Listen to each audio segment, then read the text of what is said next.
کون مائی کا لال ہے جو اپنے بزرگوں کی قربانی کو ہم پیش کر سکتے ہیں؟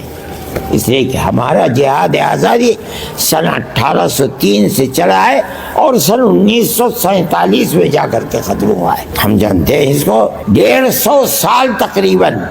یہ آپ کی تاریخ ہے، آپ کے بزرگوں کی تاریخ ہے. ملک کہاں تک پہنچ گیا ہے اور بربادی کی وجہ کیا ہے؟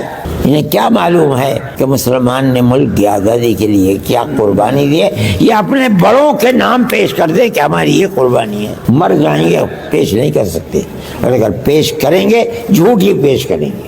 دارالعلوم اپنے اس مقصد کے اندر ابھی بھی کامیاب ہے. جو لوگ آپ کو کام کرتے نظر آئیں گے، چاہے تعلیمی اعتبار سے، چاہے باطل کے گھروندے کو توڑنے کے لیے، دارالعلوم دیوبندی کے لوگ آپ کو ملیں گے، بلا واسطہ ہوں یا بلا واسطہ ہوں. جہاں بربادی اور تباہی آتی ہے کام کرنے والے لوگ یہی ملیں گے. لیکن یہ افسوس کی بات ہے کہ وہ مدرسے جن کی اینٹ اور پتھر رکھا گیا تھا آزادی وطن کی مجاہدین کے لیے، انہی کی بنیادوں کو اکھاڑ کر پھینکنے کے لیے گورنمنٹ اپنی جگہ پر تیار ہے. دارالعلوم جس کی بنیاد ملک کی آزادی کے لیے مجاہد پیدا کرنے کے لیے رکھی گئی تھی، اور انہوں نے مجاہد پیدا کیے. مفتی اعظم حضرت شیخ الہند رحمۃ اللہ علیہ کے شاگرد ہے مولانا حفیظ الرحمان صاحب، حضرت مدنی رحمۃ اللہ علیہ، بشیر احمد بھٹا، اور کون اگر گنو گے سارے علماء کی فہرست ملے گی آپ کو. کون نے ملک کی آزادی کے لیے کام کر رہے تھے. تقدیر کی بات ہے آج انہی کی اولاد دہشت گرد کہلاتی ہے. انہی کے بنائے ہوئے مدرسوں کو کہا جاتا ہے کہ یہ دہشت گردی کا اڈا ہے. میں کہتا ہوں کہ یہ ملک کی اور ملک پر حکومت کرنے والوں کی جہالت کی بات ہے. جانتے ہی نہیں کچھ، پڑھا ہی نہیں ہے کچھ. وہ کیا جانے کہ ملک کی آزادی کے لیے مسلمانوں کی قربانی کیا ہے. آپ کی قربانی یہ ہے، آپ اپنے اکابر کی تاریخ کو پڑھیے، ڈھونڈیے کتابیں، انہوں نے کیا کیا اور کیسے کیا.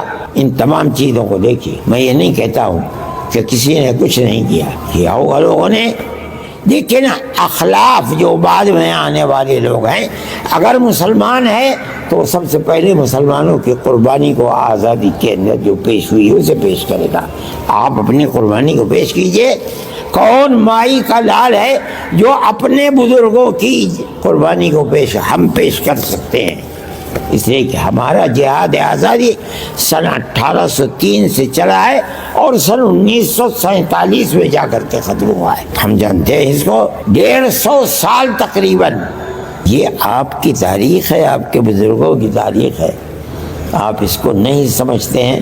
میں کہتا ہوں سمجھنا چاہیے، پڑھنا چاہیے، تاکہ آپ کے دل کے اندر حوصلہ اور قدر پیدا ہوگی. آپ کے بزرگوں نے کیا کیا ہے ملک کے لیے، قربانی کیا دی ہے. لیکن میرے بھائی زمانہ بدل گیا. اب جو لوگ ہیں وہ ملک کو وہ پرانی تاریخ جو مسلمان کی تاریخ تھی، ہر تاریخ کو مٹا رہے ہیں. نصاب تعلیم کے اندر اپنی سچی جھوٹی تاریخ کو لوگوں گرا کر رکھ رہے ہیں، اور وہ سچی تاریخ جو مسلمانوں کی آزادی وطن کی تاریخ، اس تاریخ کو آگ لگا رہے ہیں. آپ حضرات کو پڑھنا چاہیے. اس طرح کی کتابوں کو تلاش کر کے ان کتابوں کو پڑھنا چاہیے. اپنے آباء و اجداد اور اساتذہ کے اساتذہ کی تاریخ کو پڑھنا چاہیے.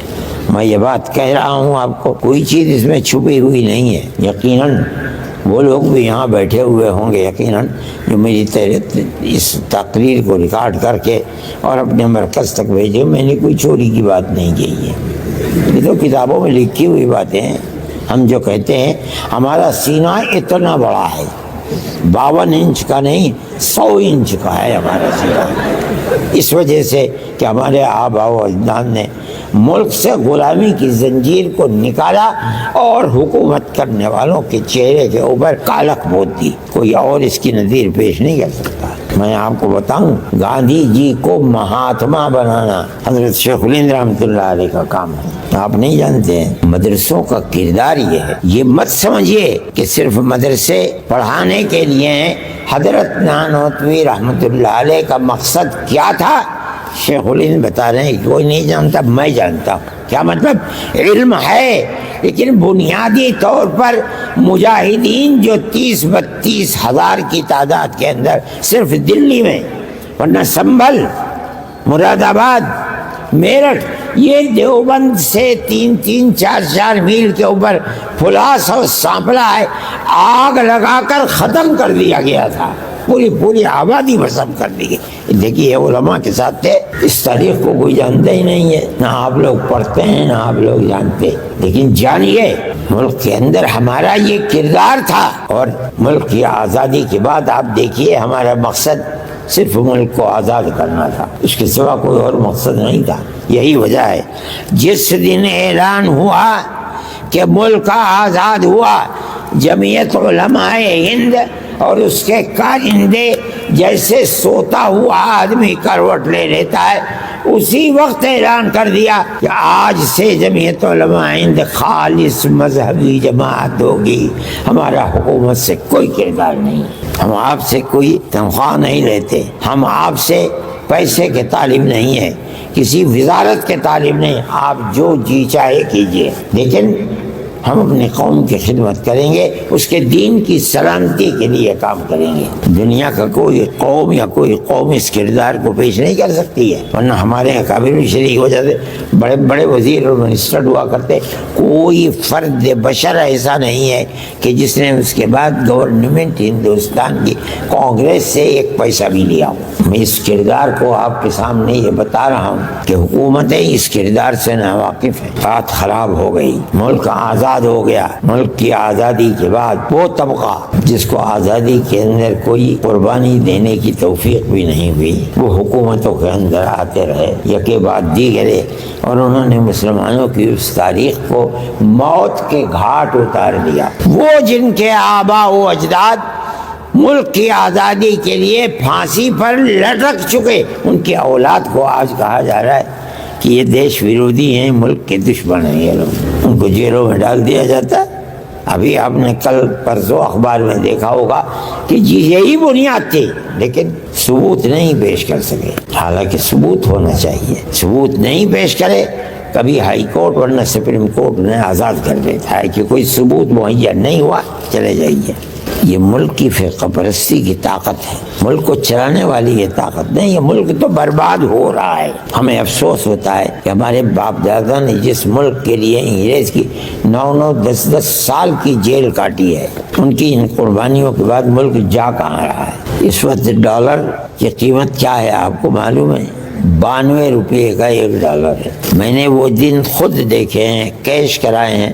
میں حضرت کے ساتھ گیا تھا سن 1955 میں حج کے لیے. مدینہ منورہ میں ہندوستان کا 100 روپیہ دے کر کے ہم خریدتے تھے ریال، 108 ریال. ہندوستان کے پیسے کی قیمت زیادہ تھی. آج کی صورت یہ ہے کہ 26-27 روپے کا یا 25 سے زائد کا 1 ریال ہے. کیا قیمت ہے؟ آپ کسی کو 100 روپیہ دیجئے کہ اس کے ریال دے دو، پھینک دیتا ہے، اٹھا کے لے جاؤ.